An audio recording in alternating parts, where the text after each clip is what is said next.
भव्य शब्द भविष्य काल के अर्थ का बोधक है, इसलिए इसे भव्य लोक कहा जाने लगा है। इसको दिव्य स्वर्ग लोक के नाम से स्मरण किया जाता है। इसके बाद ब्रह्म जी ने स्व शब्द का उच्चारण किया है, जिससे भाव्य लोक का प्रादुर्भाव हुआ है। भाव्य इस धातु का भविष्य काल के अर्थ में प्रयोग होता है। इस प्रकार यह भूमि, भूलोक, अंतरिक्ष, भुवलोक तथा स्वर्ग भव्य लोक के अर्थ में कहे गए हैं। यही तीनों लोकों के समूह है। इन्हीं तीनों लोकों के संयुक्त उच्चारण से तीनों भुव भुव स्वः महाविहारतियां कही जाती हैं। धातु जानने वाले विद्वान नाथ धातु को पालन तथा अर्थ में प्रयोग करते हैं। इसलिए इंद्रगण, भूतलोक, भव्य लोक और भवतलोक इन तीन लोकों के पालन करने वाले हैं। अतः ब्राह्मण उनको भूत, भव्य और भवत तीनों का नाथ कहते हैं। प्रत्येक मनवंतर के जो यज्ञ के देवगण हैं, उनमें इंद्र प्रमुख देवगण है। ये इंद्र देवताओं के स्वामी, गुरु, नाथ, राजा एवं पितर आदि सभी कुछ हैं। ये मैंने देवेंद्र का संक्षिप्त लक्षण बताया है। अब सप्तऋषियों का लक्षण सुनिए। इन सप्तऋषियों में जो इस समय स्वर्ग में है, उनमें बुद्धिमान कुशिक गोत्र वाले गाधी के पुत्र विश्वामित्र महान तपस्वी हैं। भृगु गोत्र के उस पुत्र जमद अग्नि है। बृहस्पति के पुत्र परम तेजस्वी भरद्वाज हैं। उत्थय के पुत्र गौतम शरद्वान है। स्वयंभू ब्रह्म जी के पुत्र भगवान अत्रि पांचवें ऋषि हैं। छठे वसुमान नामक ऋषि हैं, जो वशिष्ठ के पुत्र हैं। सातवें कश्यप गोत्र वाले वत्सार हैं। ये श्रेष्ठ पुरुषों के पूज्य इस व्यवस्थित मनवंतर के ऋषि हैं, जो सप्ताश कहे जाते हैं। इश्वांकु, नाभाग, दृष्ट, शर्याति, नरिशयंत, नाभ, उदिष्ट, करुण, प्रशद्र और वसुमान ये 10 9 मनु व्यवस्थित मनु के पुत्र कहे गए हैं।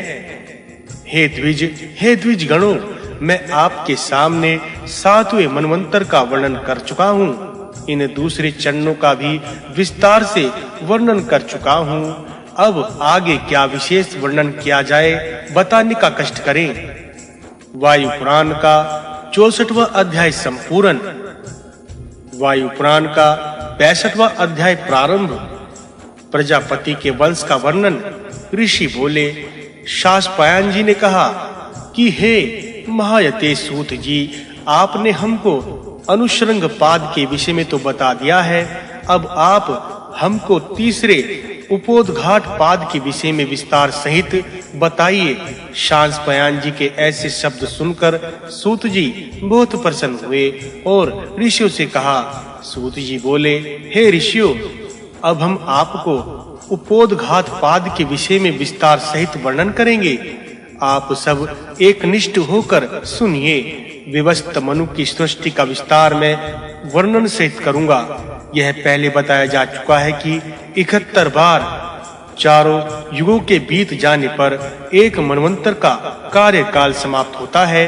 देवताओं, ऋषियों, दानवों, पितरों, गंधर्वों, यक्षों, राक्षसों, भूतों, मनुष्यों, पशुओं, पक्षियों एवं स्थावर के साथ एक व्यवस्थित मनवंतर के सृष्टि कर्म का वर्णन और भविष्य काल में होने वाली कथाओं का भी व्यवस्थवान को प्रणाम करके कहूँगा। पहले स्वयंभू नामक मनवंतर में जो सृष्टि के कार्य चलाने वाले 7 ऋषि थे, चाक्षुष मनवंतर के बीत जाने पर जब व्यवस्थित मनवंतर के प्रारंभ होता है, तो उस काल में भी वही 7 ऋषि पुनः महेश्वर के शाप के कारण प्रकट हो जाते हैं। दक्ष प्रजापति, भृगु आदि महान तेजस्वी ऋषि महात्माओं का भी उस काल में प्रादुर्भाव होता है। वही 7 ऋषि ब्रह्म के मानस पुत्र के रूप में उत्पन्न होते हैं। स्वयं ब्रह्म जी उनको पुत्र रूप में नियुक्त करते हैं। इसके बाद वे सभी सप्तऋषि संतान पैदा करने की इच्छा से फिर सृष्टि शुरू करते हैं। मैं उन ज्ञानी धार्मिक कार्य प्रवृत्ति रखने ऋषियों की संतान के विषय में वर्णन करूंगा। उन ऋषियों के वंश में पैदा होने वाली प्रजा से ग्रहों और नक्षत्रों से भरी यह संपूर्ण पृथ्वी फिर दोबारा पैदा होती है। सूत जी ऐसी संदेहमयी वाणी सुनकर ऋषियों के मन में संदेह हुआ और वे अपने संदेह को मिटाने के लिए सूत जी से कहने लगे। ऋषियों ने कहा कि हे सूत जी, ये सभी सप्तऋषि पहले समय में किस प्रकार पैदा हुए और ये किस प्रकार प्रजापति ब्रह्मा जी के मानस पुत्र माने गए हैं? आप हमको इन सब के विषय में विस्तार सहित बताइए। इस बात पर सूत जी ने उन ऋषियों को उपयुक्त कथा के बारे में विस्तार सहित बतलाया। सूत जी बोले, हे ऋषियों, मैं आपको यह बताऊंगा कि ये सभी ऋषि किस प्रकार महादेव जी के श्राप मिलने से अपनी सिद्धदात्री तपस्या से भंग हो गए और ये किस प्रकार स्वयंभू मनवंतर में अपनी सिद्धि को प्राप्त हुए हैं। ये सभी सप्तऋषि समूह जनलोक में एक बार ही जन्म लेते हैं। वे ऋषि लोग जनलोक में आकर आपस में विचार करने लगे और एक दूसरे से कहने लगे कि चाक्षुष मनवंतर में वरुण देव के यज्ञ समाप्त हो जाने पर हम सभी प्रजापति ब्रह्म जी के मानस पुत्र होंगे और जब ही हमारा कल्याण होगा, वे सभी ऋषि स्वयंभू मनवंतर में अपने सत्य व्रत के लिए उनको श्री महादेव जी का श्राप मिला था और उस श्राप के द्वारा उनको जनलोक में जन्म लेना पड़ा था। ब्रह्म जी देवों के यज्ञ में वरुण देव का शरीर धारण करके संतान को उत्पत्ति की इच्छा से अपने वीर्य का अग्नि में हवन करके उन्होंने दोबारा ऋषि को उत्पन्न किया। भृगु, अंगिरा, मरीच, पुलस्त्य, प्रलय, क्रतु, अत्रि और वशिष्ठ ये 8 ब्रह्मा जी के पुत्र हैं। वरुद के उस विशाल यज्ञ में सभी देवता सम्मिलित हुए थे। यज्ञ के सभी अंग वष्ट आकार मूर्ति धारण करके आते थे। हजारों सांप एवं अजुर्वेद के मूर्त तथा स्वरूप मंत्र थे। पद क्रम से विभूषित रंग वेद भी वहां पर मूर्त रूप में उपस्थित था।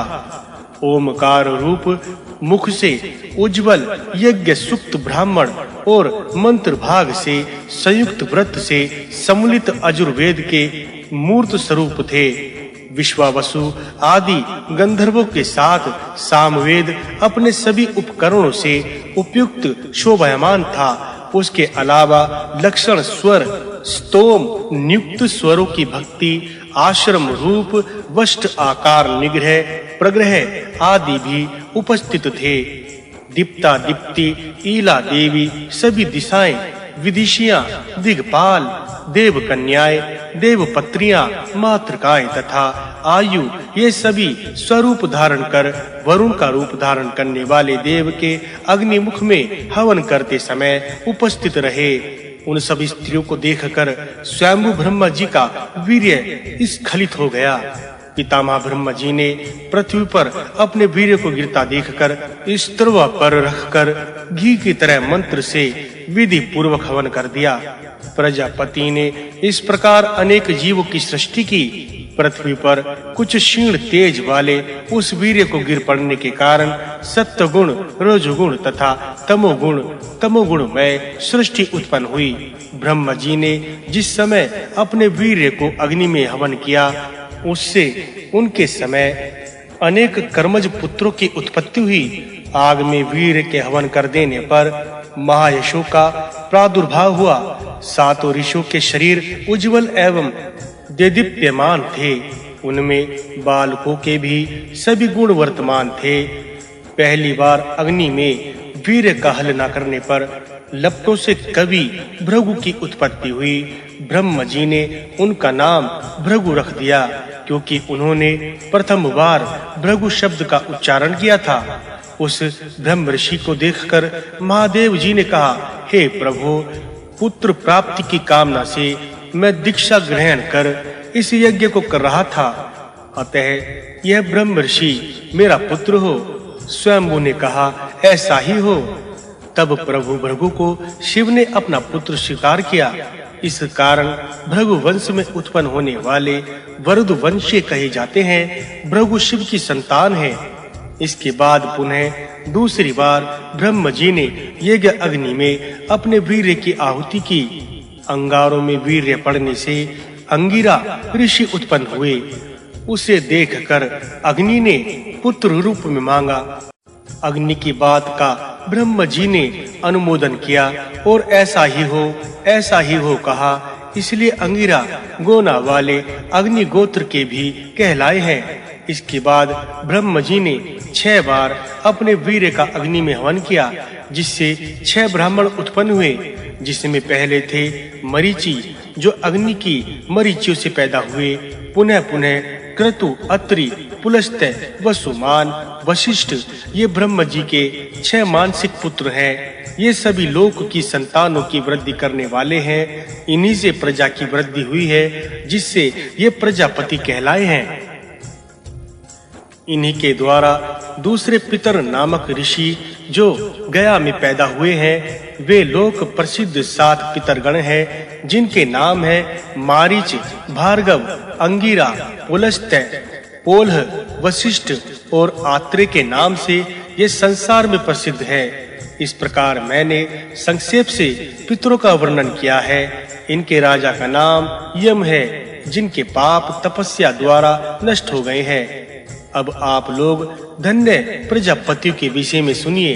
कर्दम, कश्यप, शेष, विक्रांत, सुश्रवा, बहुपुत्र, कुमार, विवस्वान, शुचिश्रवा तथा प्रचेतम इत्यादि आदि के विषय में सुनिए, जो पूर्व काल में प्रजापति हो गए हैं। इनमें कुशोच्चय और बालखिल्य ऋषि गए अत्यंत प्रसिद्ध हैं, जो सभी मन के समान वेग वाले, सब जगह गमन करने वाले तथा सार्वभौम है। बेखानस यज्ञ की भस्म से उत्पन्न हुए हैं। उस ब्रह्म से अति रूप वाले 2 अश्वनी कुमारों का जन्म हुआ है। नेत्र से उत्पन्न होने वाले निष्पाप जन्म से इंद्रिय को स्वस्थ रखने वाले तथा सात्विक प्रकृति वाले ऋषिगण इस वृतांत को जानते हैं। उसके कानों से अनन्याय श्रेष्ठ प्रजापति की उत्पत्ति हुई है। उसके रोमकूपों से अनन्याय ऋषियों की उत्पत्ति हुई है। उनके स्वेद तथा मल से भी कुछ प्रजापतियों की उत्पत्ति हुई है। उसकी देह की कांति से रुद्र तथा आदित्य गणों का प्रादुर्भाव हुआ है। अंगारों से दिव्य एवं मानुष जातियों का प्राकाट्य हुआ है। इस प्रकार से ब्रह्म जी इस लोक सृष्टि के आदि कर्ता है और मूल पुरुष हैं। वे सब मनोरथों को देने वाले कहे गए हैं। सभी ऋषियों ने उस महायज्ञ में देवगणों के साथ ब्रह्म जी से संतान की अभिलाषा से प्रार्थना की है। तब इन ऋषियों और देवताओं के अंश में स्थान एवं काल को निश्चय करने वाली संतानें हुई। सर्वप्रथम भृगु वंश का विस्तार से वर्णन करूंगा, जो प्रथम प्रजापति हैं। इन महात्मा भृगु की 2 पत्नियां थी। एक तो दिव्या थी, जो हिरण्यकश्यप की कन्या थी। दूसरी परम सुंदरी प्रलोभ की कन्या थी, जिनका नाम पुलोमी था। दिव्या ने जो भृगु के संयोग से असुरों के आचार्य कवि पुत्र प्रसिद्ध ग्रह शुक्र को उत्पन्न किया। वे शुक्र उष्णा काव्य नाम से प्रसिद्ध हैं। चुक की पत्नी एवं सोमपान करने वाले पितरों की कन्या गो ने 4 पुत्र उत्पन्न किए हैं। वे त्वष्टा, वरुत्री तथा षंड और अमर्क के नाम से विख्यात है। वरुत्री के रंजन, प्रथुरशिच और विद्वानों में श्रेष्ठ वृधिगिरा नामक पुत्र हुए, जो देवताओं के पुरोहित हैं। इनको मनु से तर्क करने पर इंद्र ने वनिष्ठ कर दिया। यजनी या जयंती नामक पत्नी में शुक की पत्नी देवयानी उत्पन्न हुई। विरोचन की कन्या यशोधरा में त्वष्टा के 3 शीरा वाले विश्वरूप एवं उनके छोटे भाई विश्वकर्मा की जुड़वा उत्पत्ति हुई। भृगु के 12 पुत्र उत्पन्न हुए, जो भृगु गणदेव नाम से विख्यात हैं। काव्य ने देवी में उन सभी आत्माओं को पैदा किया है, जिनके नाम इस प्रकार हैं: भुवन, भावन, अन्य, अनन्य, क्रतु, श्रवा, मूर्धा, व्यजय, व्यायुष, प्रसव, अज एवं अधिपति नाम है। पुलोमा की पुत्री पुलोमी ने ब्रह्मनिष्ठ जितेंद्रिय परम प्रभावशाली पुत्र को उत्पन्न किया।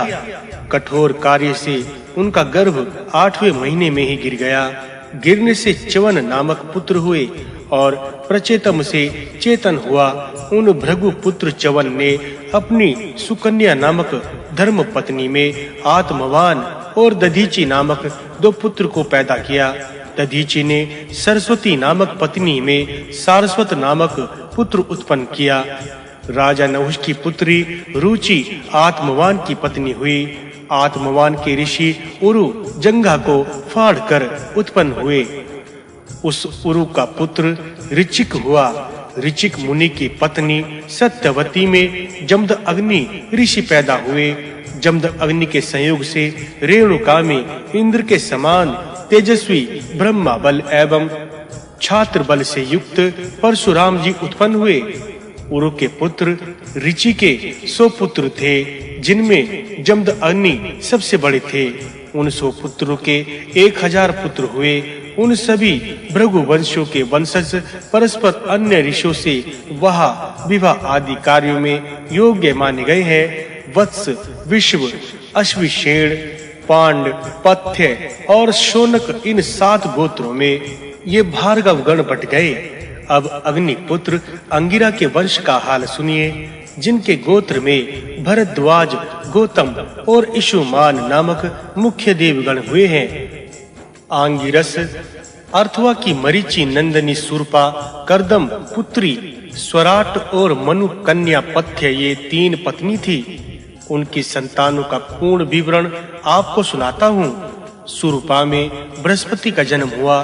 स्वराट से गौतम उत्पन्न हुए और पथ्या में अवनद्य, वामदेव, उशिज, उथज्जी और धीष्णु पैदा हुए और संवर्त तथा विचित्र उसके मानस पुत्र हुए। उथ्य के पुत्र शरद्वान हुए। उशिज के पुत्र दिगर आत्मा तथा वामदेव के पुत्र बृहदुत्थ हुए।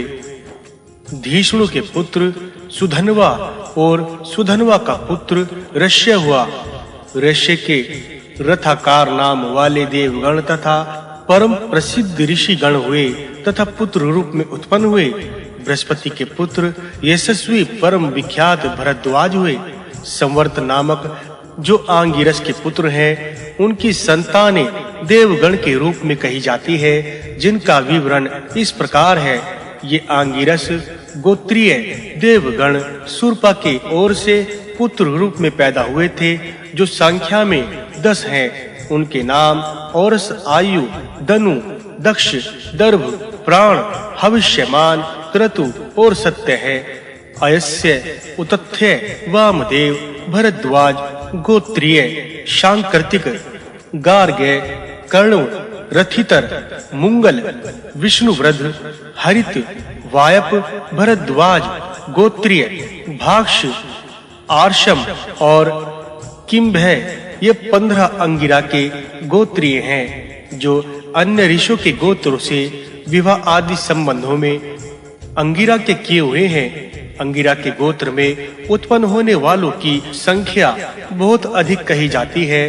अब मैं मरीच पुत्र का वर्णन करूंगा, जिनके वंश में संपूर्ण चर अचर जगत की उत्पत्ति हुई है। सबसे पहले मरीचि ने जल की कामना की है और संतति की इच्छा से उसी के द्वारा ध्यान मुग्ध हुए मरीचि के मन में यह भावना उठी कि सभी गुणों से संपन्न, संततिवान, शुभ रुचि वाले पुत्र की उत्पत्ति से लोक में प्रतिष्ठा बढ़ती है। इस प्रकार आह्वान करने पर सभी जल समूह उनके पास आए। भगवान मरीचि ने उस जलराशि में निवास किया। उसमें स्थित होकर मरीचि ने परम तेजस्वी जितेंद्रिय अरिष्टनेमि नामक पुत्र उत्पन्न किया, जो प्रजापति कहलाए। अरिष्टनेमि सूर्य के समान तेजस्वी थे। उन्हीं अरिष्टनेमि का दूसरा कश्यप था। कश्यप सविता के जनक पिता थे, अतः इनकी महत्ता ब्रह्म के ही समान थी। सभा मनवंतरों में वे ब्रह्म के अंश से उत्पन्न होते हैं। दक्ष ने कन्या के लिए जब सभी प्रजाओं को अप्रसन्न कर दिया, तब अरिष्टनेमि ने कश्यप मद का पान किया। उसी कश्यप मद के पीने के कारण उनका कश्यप नाम पड़ा। और उन कन्या के लिए दक्ष द्वारा कुपित उन्होंने कठोर वाक्यों का प्रयोग किया। अतः कश्यप नाम से प्रसिद्ध हुए परमेष्ठी ब्रह्मा के अनुरोध पर तथा कश्यप की प्रार्थना पर दक्ष ने अपनी कन्याएं कश्यप को सौंप दी। वे दक्ष कन्याएं ब्रह्मवादिनी और लोक माताएं थी। इस परम पवित्र पुण्यदायिनी वारुणी सृष्टि के वृतांत को जानता है या धारण करता है जो वह पुण्यवान परम पवित्र और परम आनंद को प्राप्त होते हैं तथा सभी पापों से मुक्त होते हैं। इसके बाद उन ऋषियों ने रोमहर्षण सूत जी से फिर पूछा है, सूत जी, चाक्षुष मनवंतर की समाप्ति हो जाने पर यह व्यवस्थित मनवंतर किस प्रकार प्रवृत्त होता है, सो बतलाइए। सूत जी बोले, स्वयंभू ब्रह्मा ने दक्ष प्रजापति को आज्ञा दी कि प्रजाओं की सृष्टि करो, तो ब्रह्मा की इस आज्ञा पर दक्ष प्रजापति ने चर अचर सभी प्रकार के जीव समूह की सृष्टि की। उस समय वे जरायुज, अंडज, उदीपज और स्वदेज 4 प्रकार की सृष्टि के लिए प्रवृत्त हुए। 10,000 वर्ष तक घोर तपस्या करके अणिमा आदि सिद्धियों तथा योग बल से संपन्न होकर उन्होंने अपने शरीर को मनुष्य, सर्प, राक्षस, देव, असुर, गंधर्व, ब्रह्मति, दिव्य प्रजाओं और संपत्ति, ऐश्वर्य और तेज में अपने ही समान ऐश्वर्य संपन्न विभूति के रूप में विभाजित किया। इस तरह खुश होकर उन्होंने अन्य प्रजाओं की सृष्टि की इच्छा से अनेक तरह के सृष्टि में जीव जंतु को मनुष्यों, गंधर्वों, राक्षसों, यक्षों, पिशाचों, पशुओं को और मृग आदि को संकल्पों के द्वारा पैदा किए। लेकिन जब मानसिक संकल्प के द्वारा भी सृष्टि की वृद्धि नहीं हुई, तब श्री महादेव जी के कटु वचन कहने पर उन्होंने संभोग कर्म के द्वारा तरह-तरह की सृष्टि पैदा करने का विचार किया। और फिर इन्होंने वीरन नाम के प्रजापति की लड़की ऐसिनकी को अपनी पत्नी के रूप में ग्रहण किया। इनकी पत्नी ऐसिनकी अपने कठिन तप के कारण समस्त लोकों का पालन करने वाली हुई और संपूर्ण संसार को अपने ऊपर धारण करने वाली हुई। प्रजापति वीरण की पुत्री ऐसिनकी के साथ विवाह करते समय दक्ष ने 10 लाख बहने वाले कुओं को बनवाया। वे कुएं आगे चलकर नदी और पर्वतों में मिल गए। दक्ष को इस तरह ऐश्वर्य संपन्न देखकर सभी ऋषियों ने कहा कि ये राजा दक्ष संपूर्ण प्रजा की सृष्टि करने वाले होंगे। इस तरह राजा दक्ष की पहली सृष्टि संतान के रूप में बदल गई और दूसरी सृष्टि प्रजा के रूप में बदल गई। और इस तरह 10 लाख कुओं को बनवाकर प्रजापति दक्ष ने वीरण की पुत्री ऐसिनकी के साथ विवाह किया। उस तेजस्वी प्रजापति दक्ष ने उस ऐसिनकी से 1000 पुत्र को पैदा किया। प्रजाओं की वृद्धि की इच्छा रखने वाले दक्ष के पुत्र से ब्रह्मा जी के पुत्र नारद जी ने उनके नाश के लिए और अपने श्राप के लिए उनसे कलह प्रिय बातें की। जिस तरह नारद जी कश्यप जी के पुत्र कहे जाते हैं, उनका असली कारण यही है कि नारद जी के दक्ष पुत्रों से कलह पूर्ण बातें करने के कारण ही नारद जी को दक्ष के श्राप से भयभीत होकर कश्यप जी के पुत्र के रूप में जन्म लेना पड़ा। इसके बाद दक्ष के श्राप के कारण वे कश्यप जी के मानस पुत्र के रूप में पैदा हुए। नारद जी का कश्यप जी के यहाँ मानस पुत्र के रूप में जन्म हुआ। उनका दूसरा जन्म माना जाता है। ब्रह्मर्षि नारद जी सबसे पहले ब्रह्म जी के पुत्र के रूप में पैदा हुए। प्राचीन काल में दक्ष प्रजापति के हर्यशव नाम के सभी पुत्रों को बुराई के कारण मार डाला था। जब दक्ष ने अपने सभी पुत्रों को मरते देखा तो वे नारद जी को भी मारने के लिए तैयार हो गए। तब प्रजापति ब्रह्मा जी ने अपने साथ सभी ब्रह्म ऋषियों को साथ लेकर दक्ष से माफी मांगने के लिए आए। तब उस समय दक्ष ने ब्रह्मा जी से कहा कि मैंने जो आपको कन्या दी है, उस कन्या से नारद जी पुत्र रूप में पैदा होंगे। तब दक्ष ने अपनी कन्या परमेष्ठी ब्रह्मा जी को दी। जिससे गर्भ से डरे हुए नारद जी शांत रूप में पैदा हुए। ऐसी संदेहमयी वाणी सुनकर सभी ऋषियों को आश्चर्य हुआ और उन्होंने परम विद्वान सूत जी से पूछा। ऋषियों ने पूछा, हे सूत जी, नारद जी ने दक्ष के हर्यशव नाम के पुत्र को किस कारण से मार डाला?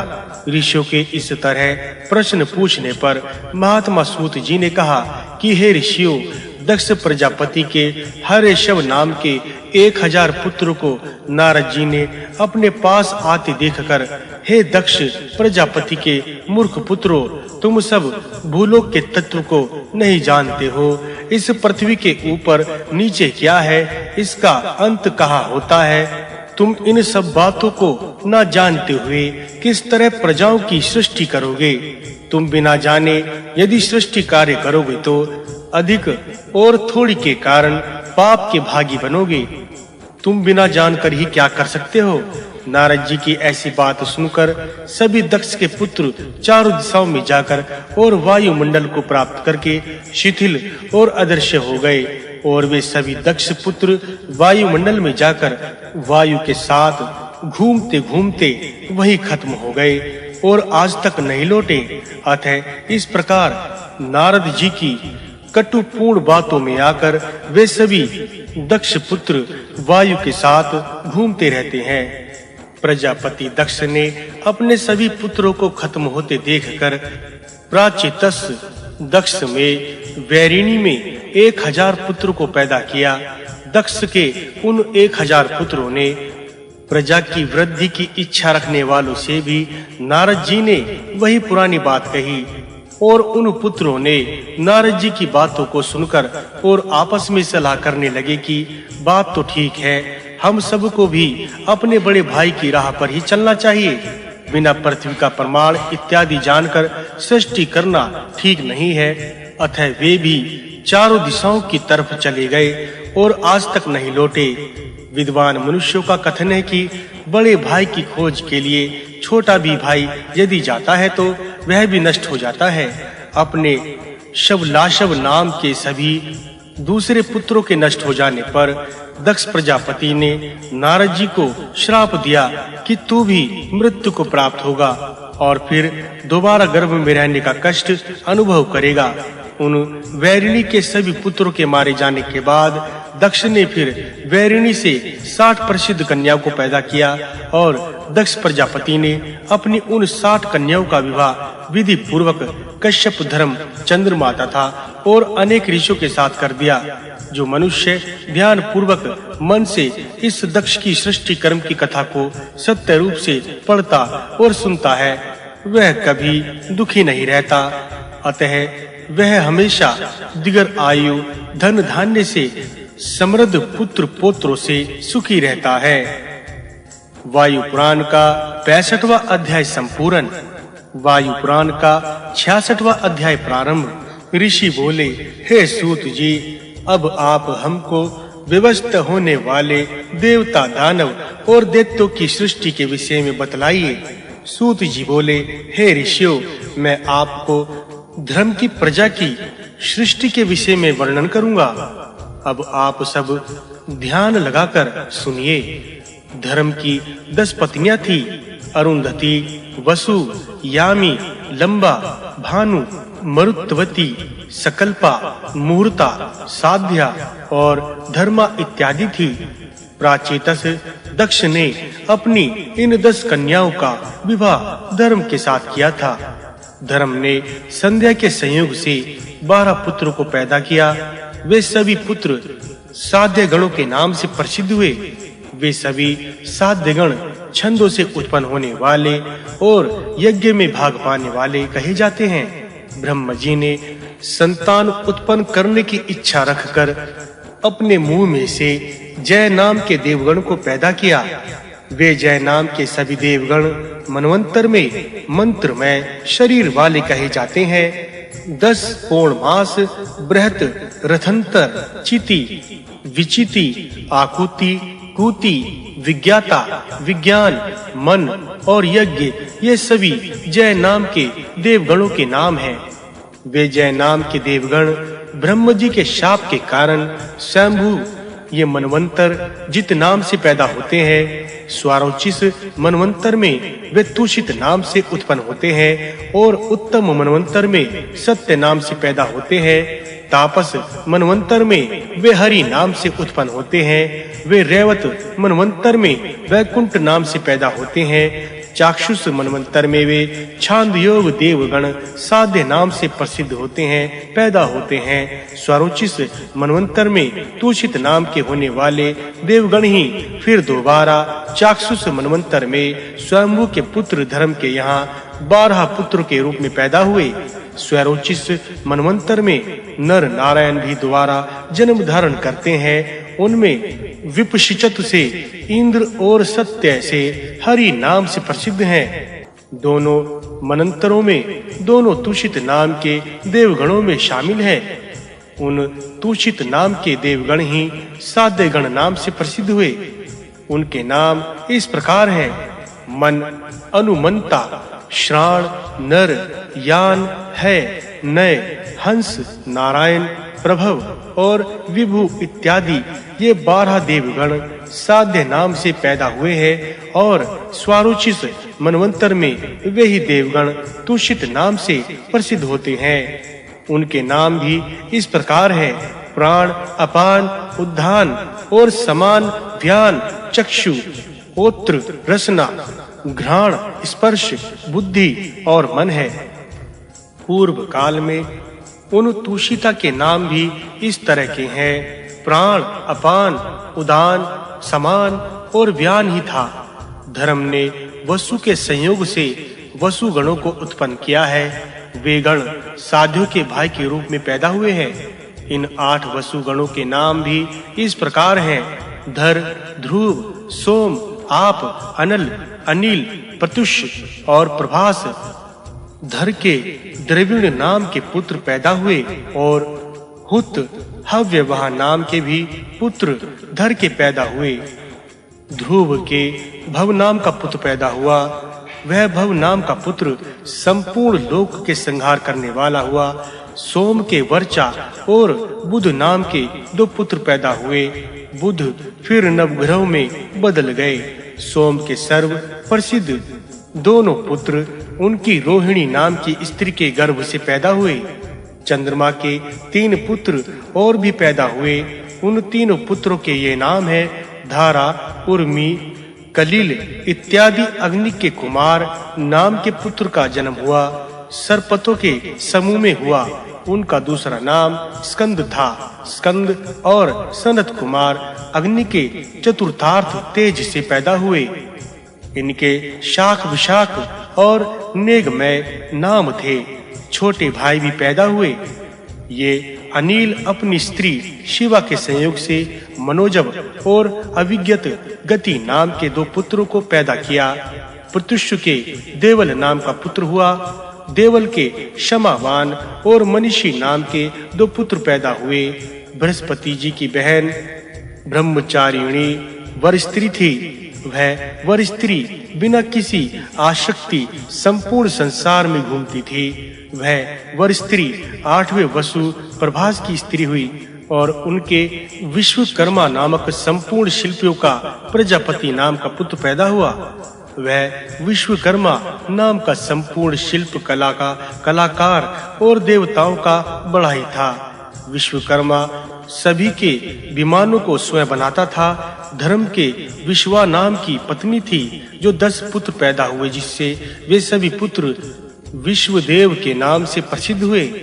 उन 10 विश्वदेव के ये नाम हैं: क्रतु, दक्ष, सत्य, काल, काम, धूनि, कुरुवान, प्रभान और रोचमान है। ये शुभ कर्म करने वाले देवगण धर्म की विश्वा पत्नी से पैदा हुए। मरुत्वती से मरुदगण नाम के पुत्र पैदा हुए और भानु ने भानुगण नाम के पुत्र को पैदा किया और मूरत ने मूरत नाम के पुत्र को पैदा किया। जम्बा ने घोष नाम का एक पुत्र पैदा किया। संकल्पा संकल्प नाम के पुत्र को पैदा किया। यामी से संपूर्ण नाग पैदा हुए और अरुंधति से अनेक तरह के जीवगण पैदा हुए। हे ऋषियों, अब तक मैंने आपसे धर्म की सृष्टि का वर्णन किया है। इसके बाद अब मैं आपसे सभी प्रकार के मुहूर्तों का, शुभ व्रतों की विधि का वर्णन करूंगा और उनके स्वामी का नाम सहित विस्तार का वर्णन करूंगा। आप सब ध्यान पूर्वक सुनिए। उसी के विषय में मैं आपसे दिन रात का विभाग होना, सभी नक्षत्रों का, उनकी गति तथा दिन रात में आने वाले मुहूर्त का वर्णन करूंगा। एक दिन और एक रात के भीतर 600 कलाएं होती हैं। सूर्य की गति के आधार पर ऋतुएं बनती हैं और उन्हीं ऋतुओं में से सभी प्रकार के मुहूर्त स्थित हैं। वेदों के तत्व के जानने वाले उन्हीं मुहूर्तों और पर्वों के आधार पर तिथियों और नक्षत्र को बनाते हैं तथा तिथि इत्यादि के भेद के अनुसार भिन्न-भिन्न समय में पितृदान किए जाते हैं।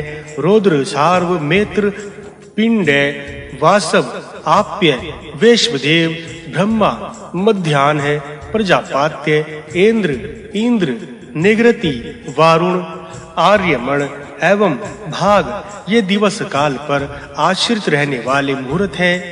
ये सूर्य के द्वारा निर्मित है। शंकु, कील आदि गाढ़ कर उसकी छाया से इसका प्रमाण देखा जाता है। अज, अहि, बुधन्य, पूषा, यम, देवता, आग्रे, प्रजापात्य, ब्रह्मा, सौम्य, आदित्य, ब्रह्मास्पत, वैष्णव, सावित्री, त्वष्टा और वाव्य ये 15 क्रम से एक रात में रहने वाले मुहूर्त हैं। चंद्रमा की गति, उनका उदय, इनके अंशों का ज्ञान होता है। ये मुहूर्त समय के एक विशेष मापक है तथा देवता के रूप में स्वीकृत किए जाते हैं। सभी ग्रहों के ऊपर मध्य और दक्षिण नाम का 3 स्थान है। मध्य भाग में जारध्व नाम का स्थान है, उत्तर में रोरावत और दक्षिण में वेश्ववानर नामक स्थान है। अश्वनी, भारिणी, कृतिका ये 3 नागभीथि के नाम से ही कही गई हैं। पुनर्वसु, पुष्य तथा श्लेषा से ये ऐरावती भीथि है। हस्त, चित्रा, स्वाति, स्वातिकी गोविथि कही गई है। विशाखा, ज्येष्ठा और अनुराधा की जारदुगली बीथी कही जाती है। इन 3 बीथियों का मध्य मार्ग है। मूल, पूर्वाषाढ़ और उत्तराषाढ़ को अजीबीथि कहा गया है। इनका मध्य मार्ग है श्रवण, धनिष्ठा और शतभिज की गार्गी बीथी है। पूर्व भाद्रपद, उत्तर भाद्रपद और रेवती की वैश्ववानरी बीथी कही गई है। विद्वानों ने इन तीनों का दक्षिण मार्ग कहा है। ये 27 दक्ष की कन्याएं थी जिनको दक्ष ने चंद्रमा को सौंप दिया था। ये सभी नक्षत्र नाम वाली हैं तथा ज्योतिष में अति प्रसिद्ध नाम वाली हैं। इनमें उत्पन्न तेज वाली दक्ष कन्याएं उत्पन्न हुई हैं। उन 27 के अलावा 14 शेष 10 कन्याओं को कश्यप ऋषि ने स्वीकार किया था। ये सब की सब लोक माता थी। इनके नाम इस प्रकार हैं: अदिति, दीति, तनु, कला, अरिष्ठा, सुरसा, सुरभि, विंता, ताम्रा, क्रोधवशा, ईरा, कद्र और मुनि। अब इनकी संतानों का विवरण सुनिए। चरी श्रवण मनवंतर के वैकुंठ नाम का देवगण चाक्षुष मनवंतर में साध्य नाम से विख्यात हुए हैं। विवस्त मनवंतर में देवगण अदिति द्वारा अति आराधित हुए हैं, जिससे एक तरफ होकर उन्होंने आपस में यह पराशर किया है कि विवस्त मनवंतर में हम लोग योग अभ्यास बल से इस अदिति के गर्भ में अपने तेजो बल से प्रवेश कर पुत्र रूप में उत्पन्न होंगे। इस तरह के करके वे देवगण पुनः चाक्षुष मनवंतर में मरीचि पुत्र कश्यप के संयोग से बाहर आदित्य गणों के रूप में पैदा हुए। इंद्र और विष्णु ये 2 श्रेष्ठ देव इस विवस्त मनवंतर में नर नारायण के रूप में उत्पन्न हुए। इस प्रकार इन देवताओं का भी जन्म मरण होता है। जैसे इस लोक में सूर्य का उदय होता है और अस्त होता है, उसी प्रकार ब्रह्मा, विष्णु और शंकर का भी आविर्भाव और तिरोभाव होता है। विश्व में अनुराग रखना ही जन्म का कारण माना गया है। स्वयंभू मनवंतर में ब्रह्म जी के श्राप से जय नाम के देवगण जित नाम से पैदा हुए, वह स्वारोचित मनवंतर में वे ही दूषित और मनवंतर में सत्य नाम से पैदा होते हैं। तामस मनवंतर में हरि नाम से उत्पन्न होते हैं। चारिषण मनवंतर में वे वैकुंठ नाम से उत्पन्न होते हैं। इसके बाद चाक्षुष मनवंतर में वे ही साध्य नाम से पैदा हुए हैं और इस वर्तमान व्यवस्थ मनवंतर में आदित्य नाम से उत्पन्न हुए हैं। धाता, अर्यमा, मित्र, वरुण, अंश, भग, इंद्र, विविस्वान, पूषा, पूर्जन्य, त्वष्टा और विष्णु जी, इन सब में भगवान विष्णु सबसे छोटे हैं और सबसे छोटे होते हुए भी सर्वश्रेष्ठ माने जाते हैं।